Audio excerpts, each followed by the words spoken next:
What's going on, everybody? This is Ron Sparkman from Stardom, and today we're going to feature part 2 of our interview with Kevin J. DeBruin, aka the Fit Rocket Scientist. We had an amazing interview with him. It ran so long we had to split it into 2 parts, so we're excited to share with you part 2 of that interview right now. And I think one of the things that you were so passionate about and what you love to talk about, obviously, is not just what it takes to get there, but what you do once you get there. We're out there exploring the solar system. NASA's doing so much, and there's so many things that are coming, and everybody's excited about what SpaceX is doing. And trust me, I'm blown away by it as well.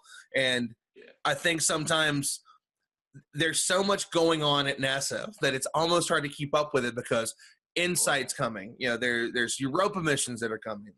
We're talking about New Horizons is now out in the Oort cloud. Voyagers are out in the Oort cloud, leaving our solar system. There's just so many amazing things going on right now that it's hard to keep up.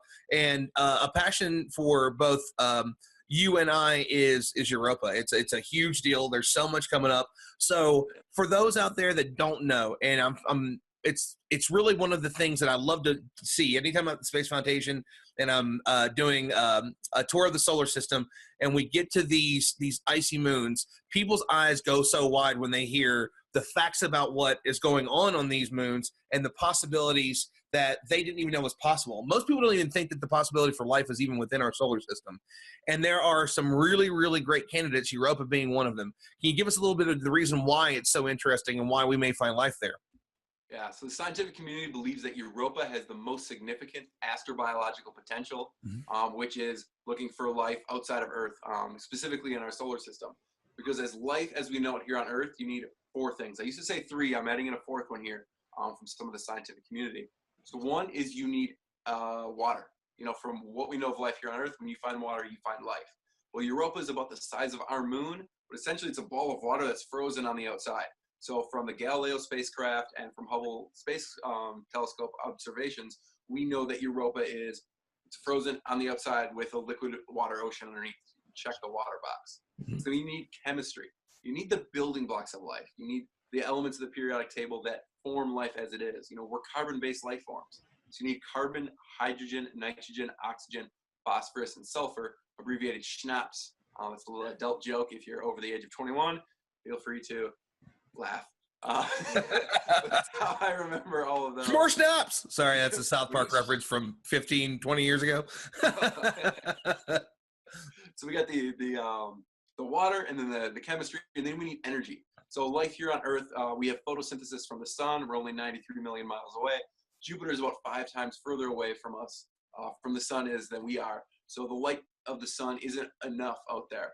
But what we believe is happening is the gravitational ties of Jupiter cause Europa to flex. So it squishes it and stretches it, squishes it and stretches it, which causes friction and mechanical energy heat on the inside of the core, which can lead way to things like hydrothermal vents or black chimneys, underwater volcanoes releasing salts and minerals and heat into the ocean.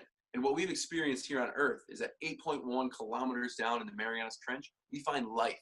Sunlight cannot get that far down, but these animals are thriving off of chemosynthesis, taking that chemical energy and using it to run their metabolism. So we believe the same processes are happening out at Europa. So we have the water, we have the chemistry, we have the energy, and this 4th one is sustainability. So sustainability, you need a system to be stable. So Earth has been around for about 4.5 billion years, about the length of our solar system. The observable universe is about 14 billion years old. Humans as a species specifically has only existed for about 200,000 years of that 4.5 billion years. Before humans, there was other forms of life, but you need that long-term stability to have the environment be appropriate to have life present itself. And we believe Europa to be about 4.5 billion years old as well. So it has that long-term stability of, if it has the right environment, then life could have thrived in it. And we're hopefully thinking that it's still thriving today, so we can go out there and investigate and look for those key components to find like the biosignatures of life. And another one that we have found so interesting out there, and what a lot of people talk about, the other main candidate is Enceladus. What's the difference between Europa and Enceladus that we say we want to focus more on Europa? Because there is it does seem that there's a more clear focus on Europa. Is it because it's, I mean, what is it from your professional standpoint that you say Europa over Enceladus? Yeah, there's 2 points. First one, I'll say Europa's bigger. Doesn't really matter with size too much. Don't tell that to Pluto. But the second one there Get over is Pluto. He's right up here. You see him? it. The second one gets to be that fourth ingredient, the stability, the sustaining. So Enceladus is a lot younger than Europa. So Europa has more likely of a probability of it being stable for longer to have life develop and evolve over there. Where Enceladus is a younger body in the solar system. So it may not have had enough time to stabilize long enough to let that life develop. And there are two major missions. One is already is in full development. Another one is coming up as well. So can you tell us a little bit about the Europa missions? We'll start off with Europa Clipper, and then we'll go from there. Yeah, so Europa Clipper is looking to launch in about like 2023, and it is a solar-powered spacecraft that's going to go and orbit Jupiter and then fly by Europa as it's going through its Jupiter orbit about 45 times over the course of 2.5 years. And that's going to take anywhere from 3 to 7 years to get there after it launches in about 2023. If it uses the SLS, the Space Launch System, or like not a Falcon Heavy, a Delta IV rocket, depending on which trajectory. So it'll go out there, take a bunch of different observations, and its mission is habitability. It's confirming the habitability of Europa to be habitable. So then after that would be Europa Lander. It's not a fully fledged mission yet. It's a pre-project that's being looked at, and that would launch in, let's say, 2027. Take about 6-7 years to get there, land using the information that Clipper has gained to reduce the risk of its landing site, because we don't have that good of images of Europa. The best we have is from Galileo, and the resolution on those isn't to like lander scale. So let's say a lander is this big. We have 1 pixel that covers, let's say, 10 kilometers, and it's like, well, we can't really resolve what's going on down there. So it would land on the surface, and then its mission would be looking for the biosignatures of life. Not looking for life specifically, but looking for those biosignatures of life. So it's a step towards actually being able to detect life. So a light go out. I know I saw that. That was wow. Your face changed there. It's So we're going to talk about how we're going to talk about how the moon goes through its phases. No, I'm just kidding. But, the dark side of the moon. The dark side. It's actually the shiny side. So with Europa Clipper, what is it that they're going to be looking for? That what would constitute Jim Green getting on NASA, being on NASA Live and telling us all, hey, we have found the one thing that now we really want to move forward with the Europa lander. We have found significant information. What is it that would make you guys say this is it? We need to get the lander mission there as soon as possible. Well, I'll actually take a step back from that and say that Europa lander is already going to be on its way before Clipper has any of that information. So Europa awesome. lander will find out its exact landing site as it's in transit. Yeah, which is a little bit scary, but like there's candidate sites that are out there from the Europa Science Team Definition Report that was released last year. So it can be done without Clipper. It just has a higher mission risk of like landing effectively, but they have an intelligent landing system that they're looking to implement. So no matter what, they should be able to land in an area of most safe or least destructive from like the maps that they take and create.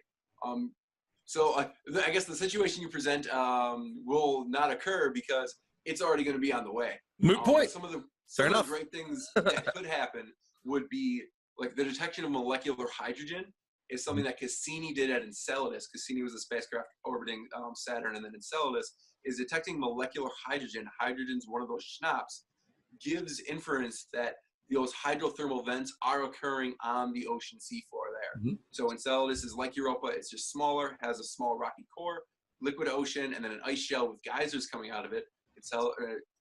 Cassini flew through those geysers, detected the molecular hydrogen, was like, that tells us that there are most likely hydrothermal vents on the ocean floor. So Europa Clipper is prepped for both things, whether there's vents that are spewing plumes or not, either way. But if there are plumes, it could fly through it, possibly detect that molecular hydrogen, and then tell us, okay, now it's looking like these geological processes are going down on that ocean floor. We have the geothermal environment there running this thing that gives us even more confidence in what we could potentially find.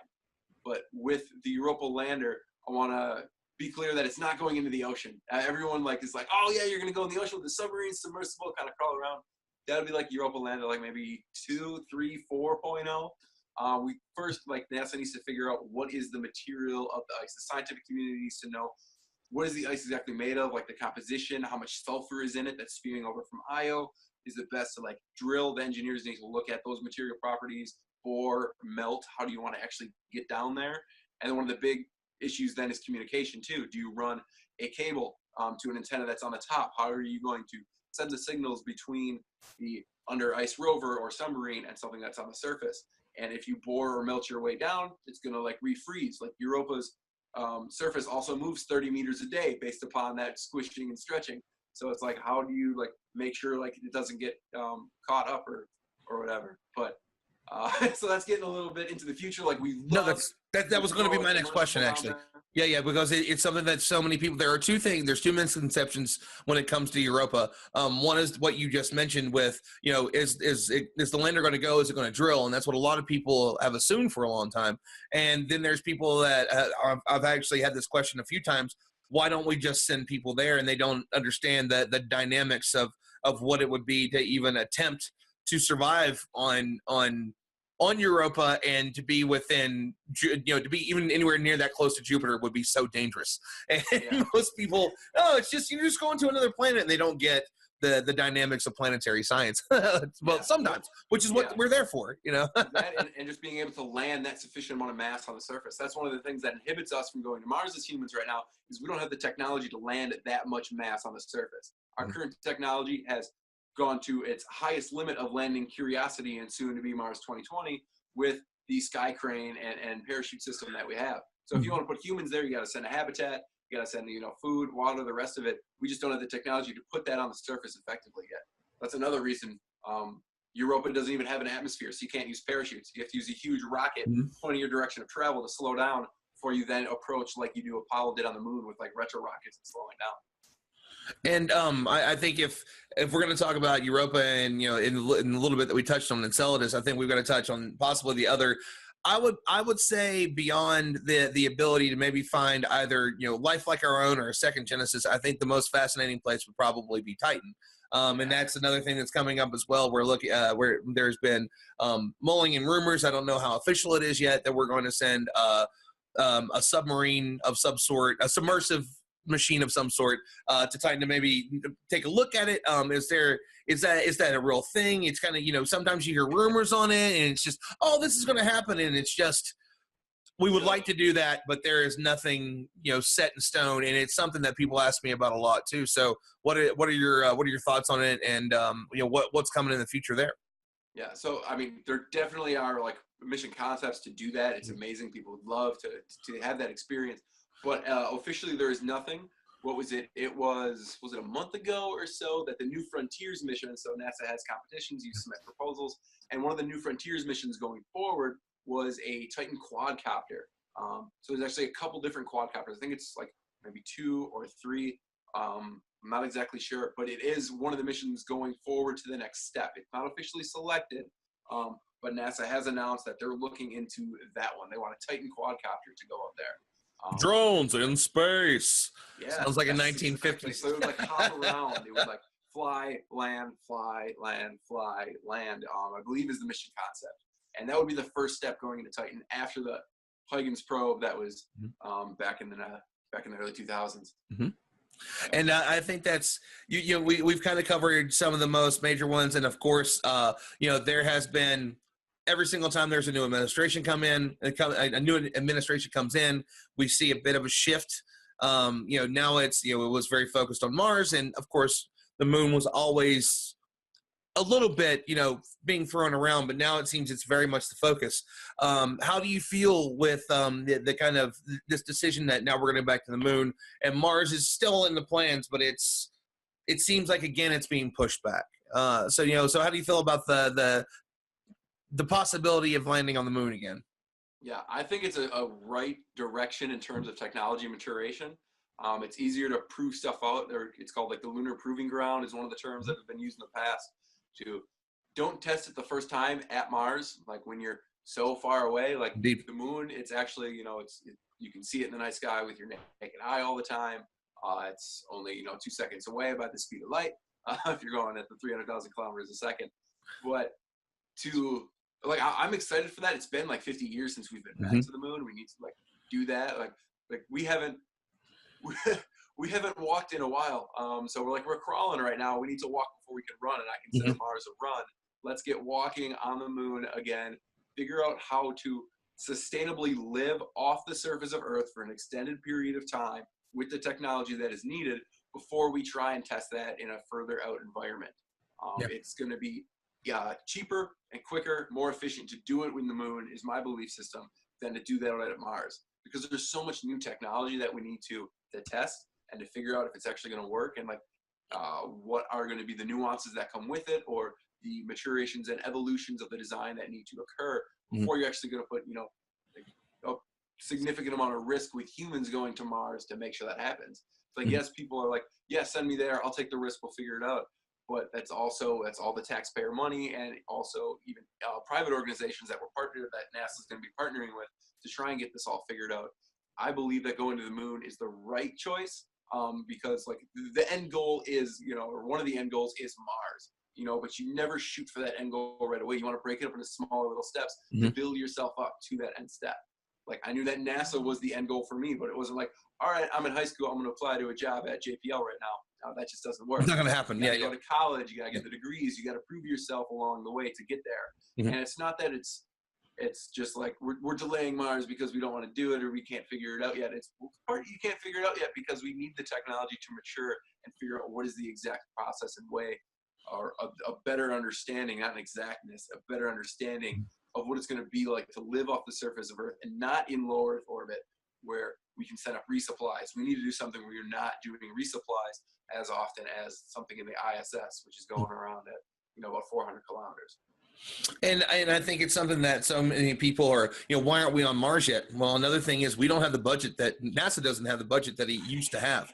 Money is a massive deal, and there's plenty of issues to fix, and I understand that. But because of that, it's no longer a focus. And when you don't have that in the public eye, we have that's a benefit of SpaceX. That's a benefit of Bezos and Musk and Branson and everybody, Worldview, and everybody having this sort of competition there where we're seeing this new space race, and NASA and SpaceX are working very closely together. There's a lot going on there that we're going to see the benefit of that. If Elon really wants to focus on Mars, there's going to be a lot that is going to go back and forth between those two organizations to be able to make that happen. And I think that the moon is a great idea. And it's always been stepwise.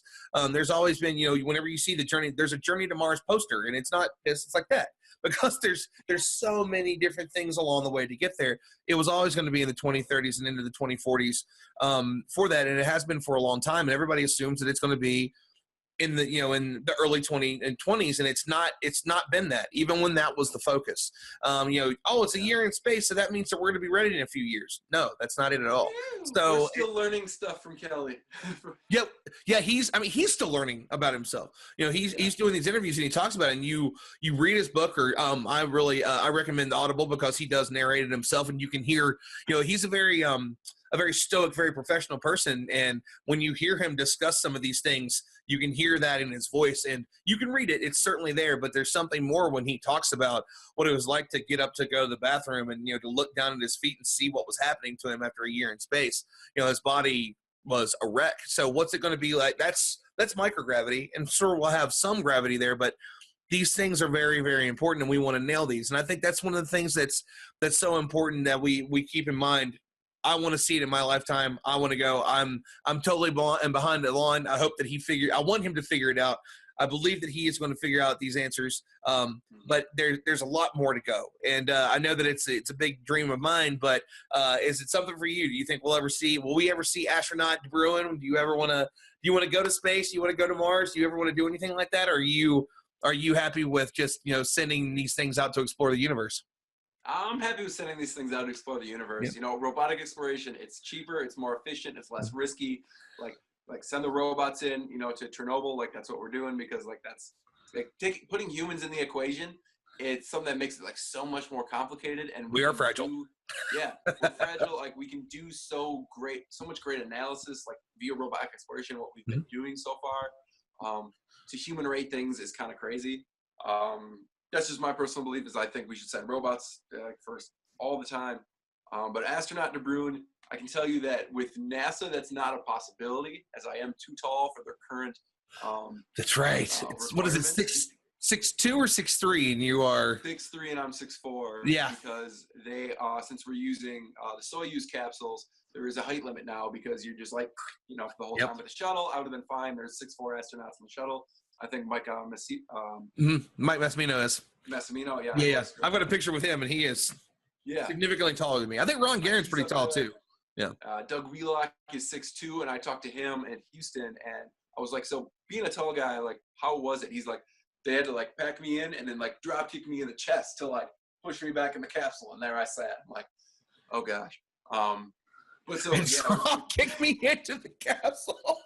Yeah, it was kind of crazy. That is amazing, because I mean, I have seen a commercial spacesuit, and somebody put that on, and smaller than me, and even getting into the sim was difficult. We're talking about with wide open doors and room, and I can only imagine what it's, because I mean, if you've never seen one of these capsules, go to your find the closest space science museum that has one, and just go look at it and think about being anything over 5'5" and being anything over 150 pounds and trying to put on a spacesuit and get into one of those seats, because there's a reason that Buzz is a small guy. He's a short guy, but I mean he's bigger than life, but when you meet him, he's not, they weren't these giant people. It's not how it worked. We had a certain amount of space, and we had certain things we had to figure out. So I think we kind of make them that way, and then we see them in real life, and like, oh, well, that kind of makes sense. So, I can totally get that, but you never know. Maybe SpaceX will figure it out, and you can take a trip someday. I would love to go into space. Give me Virgin Galactic. I'd love to get up there with them. I still got to do like a 0G flight at some point, experience that weightlessness. I would love to get up there for like a couple days, a week, maybe a month. Yeah. As you see, I'm kind of hesitant on that. Yeah. Got the cosmic perspective. I'm ready to go back. Like the experience would be great, but I know how detrimental it is to your body, and also like the kind of process you have to go through right now with like the current astronaut training program and such is. I've got so many other things going on in life that I wouldn't be able to sacrifice all that to focus. I wouldn't be willing to sacrifice all of that to focus solely on being an astronaut. You really have to put your whole heart and soul into it. And I would have to put a lot of this stuff that I'm doing right now in terms of outreach and mentorship and some of the other projects I'm working on, and like American Ninja Warrior and the other fitness things. I'd have to put that all on the back burner while I focus on this part, because you're having your other crew members' lives in your hands. And if they can't trust you, then you're not going to be selected for a mission, or you're not even going to make it there. You need to be fully 100% committed and need to let everything else in your life fall off to do that. And I am just not willing to make that type of sacrifice. As cool as it would be, like I'd rather be a space tourist than an actual astronaut. That being said, I do satisfy all the minimum requirements besides the height thing to be a NASA astronaut. So I am going to apply and get that rejection letter and put it on a frame in my office. Just like so you can say, I've got it. This is going to be the final rejection letter you get from NASA. This one I will stop. After this one, I'll stop. I just had to, I'm sorry guys, but I had to do this one. There's one more I had to do. And you just mentioned you've got a laundry list of things that you've done and accomplishments and challenges that you've went through.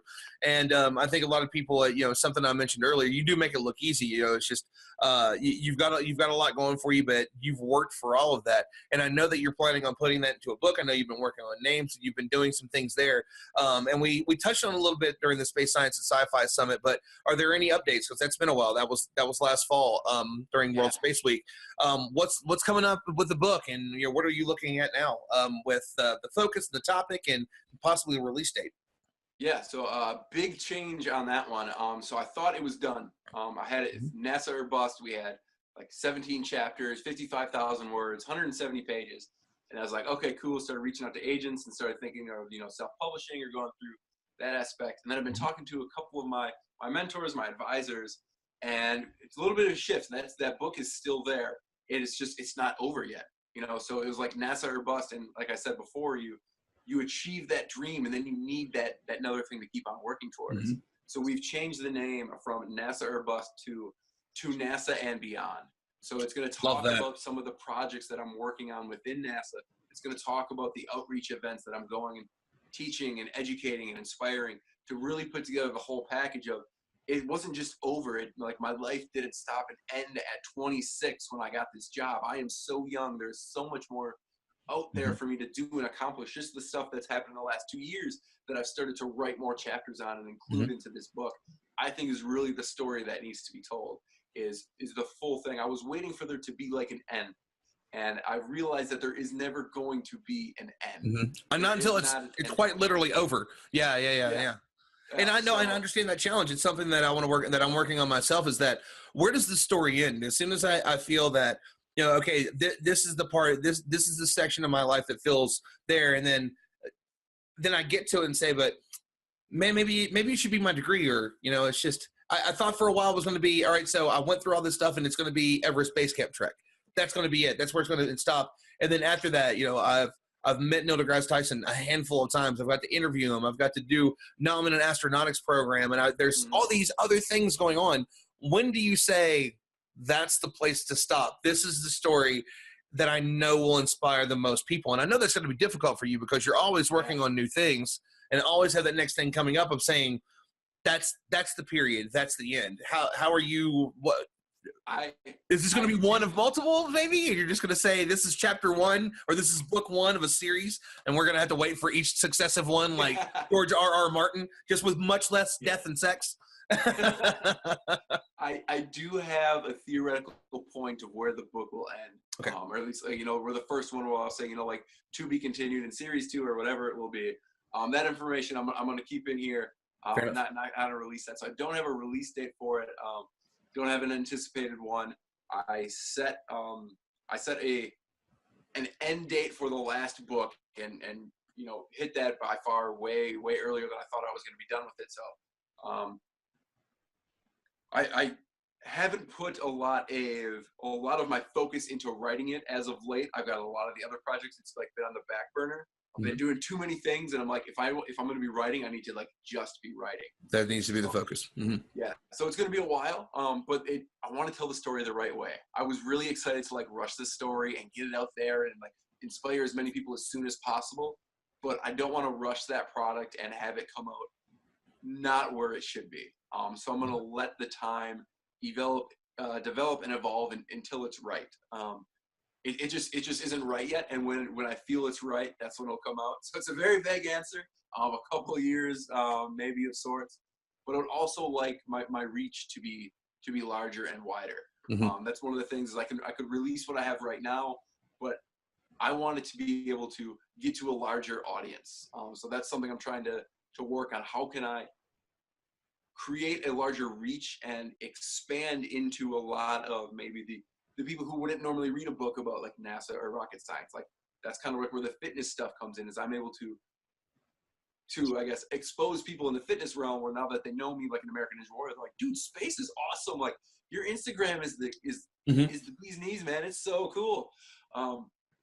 So I want to just continue to build up on that platform side. And when I believe that the platform is ready and my story is at a good point for a larger amount of inspiration, then it'll come out. So let's say I'll throw some years out there. Let's say 2 years. Let's try that.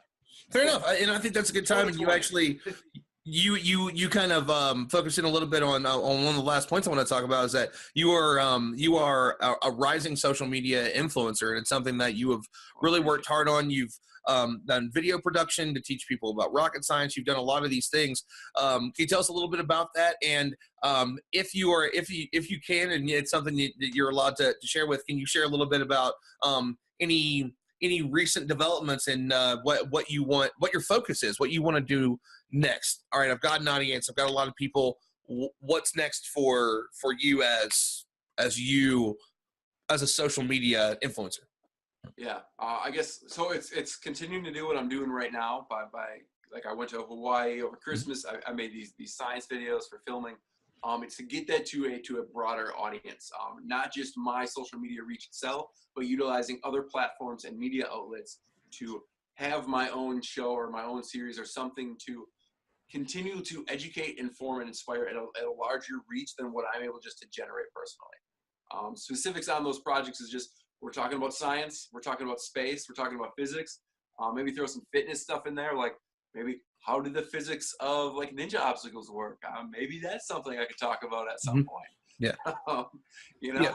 And it's wide ranging. You have a multitude of different, here's almost, this is me traveling, and then here's some stuff on rocket science, and here's my training for American Ninja Warrior, and you have a lot of those different things, and you inspire people in a lot of different ways. So is there anything maybe final words for anyone out there that that wants to do really any of these things that you say, hey man, this is the crux, this is the cornerstone of what keeps me going every day? Yeah, there's a phrase or like a small paragraph that I've been living by for like the last 15 years. That these are the words that I recite to myself. They're on my mirror, they're in my notebooks, they're on my computer screen, and it's give me an opportunity, I'll take it. Give me a challenge, I'll beat it. Give me an obstacle, I'll overcome it. Give me the chance, I'll succeed. Change the world. That paragraph right there is what the mentality that you need to be able to get anything you want in life, to be able to overcome any obstacle, to push through the nose, to fight when you don't think you can fight anymore, is to have that mentality just ingrained in you day after day. Recite this thing, make it your truth, make it your reason why, have it be your code, make it what you truly believe in. So if you truly believe in yourself and you're passionate enough and are willing to sacrifice, delay satisfaction, and put in the work, you are able to accomplish anything, no matter what anyone else tells you. I believe I'm one of the prime examples of that. People laughed at me at such a young age when I said I'm going to work for NASA someday. And now a lot of people ask me how I did it. So it's just having that mentality to continue to push through and believe in yourself. That's the number one thing you need, is to be able to believe in yourself. And if you have that, you're going to be able to accomplish whatever you put your mind to. That's the perfect way to end it. For people that want to follow you and check you out on YouTube, Facebook, social media, can you give us a breakdown of all the places where they can find you? Yeah, on Instagram is where I hang out the most, and that's Kevin J. DeBruin. At Kevin J. DeBruin is my Instagram handle there. YouTube.com/Kevin J. DeBruin. On Twitter, I'm there interacting with people every once in a while. That's at Rocket DeBruin. I've gone through a little bit of rebranding. I don't know, Ron, if you've seen all the different handles. Yeah. No, I was just saying, like, that's not what they used to be. And then Facebook is still Fit Rocket Scientist. So Fit Rocket Scientist, I'm still Fit Rocket Scientist. I have all that. FitRocketScientist.com and KevinJDeBruin.com will bring you to the same spot. But where I hang out mostly is Instagram. That's where you can find me. That's fantastic. Thank you so much for taking the time today and going over so much with us. And I know that it's going to inspire a ton of people. And thank you as always. Yeah, awesome. Thank you, Ron. It's been a pleasure. And guys, we will see you on the next episode.